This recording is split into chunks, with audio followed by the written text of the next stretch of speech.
L'enquête se poursuit dans une section d'exposition réservée aux objets évoquant les cabinets de curiosité.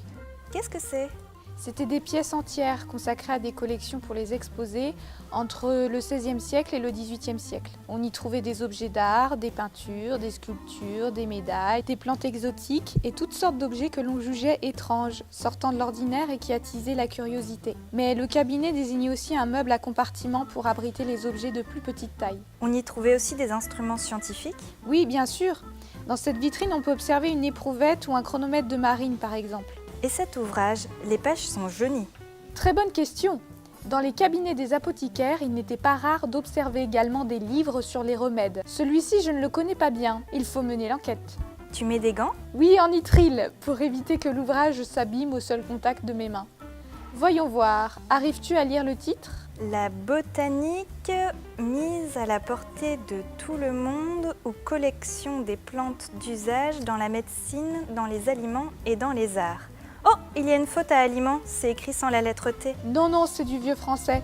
Ça signifie que l'ouvrage date un peu. Le titre est assez long, mais il a pu être choisi pour faire vendre davantage un livre quelque peu luxueux, dont la rentabilité n'est nullement assurée. Il n'y a pas non plus le nom entier de l'auteur. C'est juste noté Regnault. Voyons voir en dessous les chiffres romains. On peut avoir la date si on arrive à les déchiffrer. M, D, C, C, L, X, X, IV. M, ils disent que c'est pour 1000, D pour 500, C pour 100. Mais il y a 2 CC, donc ça fait 200? Oui, mais il faut bien additionner tous les chiffres romains. 1000 plus 500 plus 200, cela nous fait donc déjà 1700.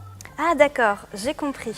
Il faut ensuite ajouter L pour 50, plus 2X pour 20, donc ça fait 70 en plus? Oui, puis I pour 1, mais attention, il est devant le V pour 5, ce qui signifie que IV est égal à 4.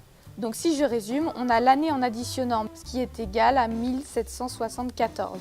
1774? Le livre est vraiment très ancien.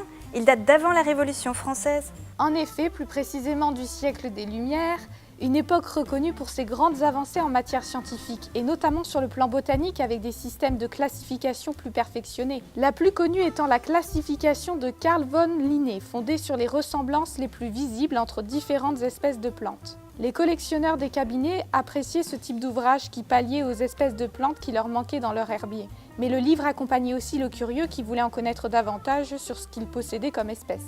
On a peut-être d'autres informations sur l'ouvrage sur Internet. Regarde, on peut en savoir davantage sur l'auteur peut-être. Regarde la numérisation de l'ouvrage. Sur information détaillée peut-être?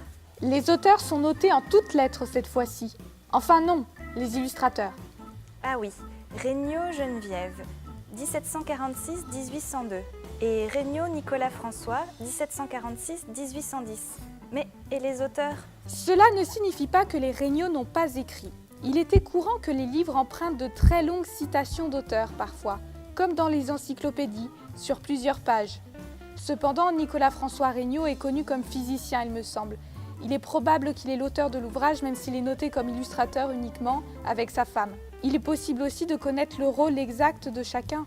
Quand on fait défiler les pages, on a également plus d'informations sur ce qu'il contient. L'ouvrage est composé de planches illustratives en alternance avec des notes explicatives portant les propriétés des plantes et les légendes associées.